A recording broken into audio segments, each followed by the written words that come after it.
Corona තත්ත්වය දිනෙන් දින රටේම තියෙන අනුව සාපේක්ෂව ගත්තාම වරායේ ටිකක් දරුණු තත්ත්වයක් මුල් කාලේදී ආවා. නමුත් එය දැන් සෑහෙන දුරට පාලනය වෙලා අපි පරීක්ෂණ කටයුතු කරලා ඒ ආසාදිත තත්ත්වයටපත් වෙන්න පුළුවන් අය අපි අයින් කරගෙන කටයුතු කරන ওই සෞඛ්‍ය අපේ සෞඛ්‍ය අමාත්‍යාංශයේ වෛද්‍යවරු කණ්ඩායමගේ ප්‍රධානත්වයෙන් තමයි ඒක සිදු වෙන්නේ. ඒ අනුව ඒ කරුණු සිදු වෙගෙන යනවා. ඉතින් ඒ කරුණු ඒ සෞඛ්‍ය උපදෙස් පිළිපදින්නේ නැති තත්ත්වය කියන එක එච්චරම පිළිගන්න බෑ. සෑහෙන දුරට සෞඛ්‍ය ඒ පිළිපැදීම නිසා තමයි වරාය මේ තත්ත්වයෙන් අපි පවත්වාගෙන යන්නේ.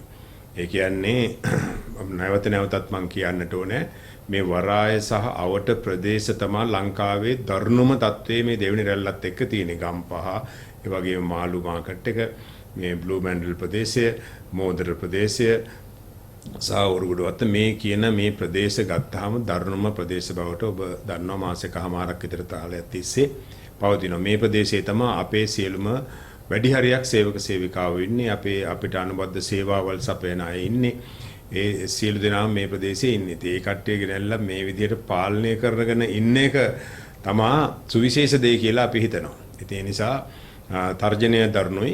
ඒ තර්ජනයෙන් බේරෙන්න අපි ගන්න පුළුවන් උපරිම ක්‍රමවේදය සෞඛ්‍ය අමාත්‍යාංශය සහ අපේ සෞඛ්‍ය අංශත් එක්ක එකතු වෙලා ආරක්ෂක අංශ සියලු දෙනාම එකතු වෙලා අපි ඒව කරනවා.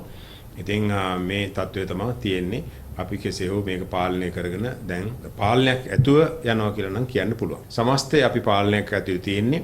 ඒ වගේ දේවල් ඒ නිවෙස් වල එන අය අපි වෙනම තියලා තියන්න. ඒවා දින 14ක් ඒ කට්ටිය එනකොටත් පරීක්ෂා කරලා අරගෙන යනකොටත් පරීක්ෂා කරලා යන ක්‍රමවේදයක් අපි නිර්මාණය කරලා ඒ කට්ටිය ගෙනල්ලා අපි ඇතුළේ තියාගෙන ඉන්නවා. සමහර ඒ වගේ ප්‍රශ්න තියෙන කට්ටිය, ඒ වගේම දුර බලාත් තුල ඉන්න අය.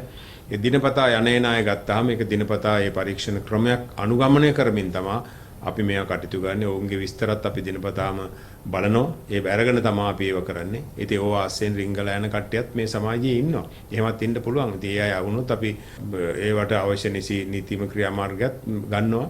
ඉතින් ඒ විදිහේ තමයි අපි මේ කටයුතු කරගෙන යන්නේ.